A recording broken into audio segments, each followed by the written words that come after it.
ভালো আছে ভালো আছে এ ভাঙা চেয়ারটা আনতে বস বলো তাহলে ভাত খান বাসি ভাতটা আনতে এলেন ভাত খাবো না ভাই ঠিক আছে দই খান একটা তো দই খান এই পচা দইটা আন খাবো না গেলাম এই খাবে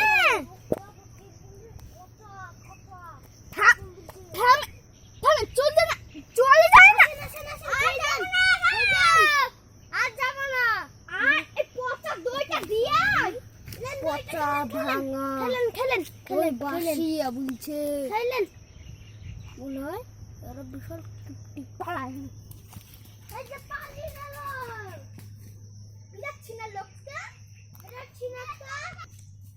বিরাট ছিনা লোকটা এত কিছু খেতে দিছি তাও চলতেছে ভাত খেতে দিছি তাও চলতেছে দই খেতে দিছি তাও চলতেছে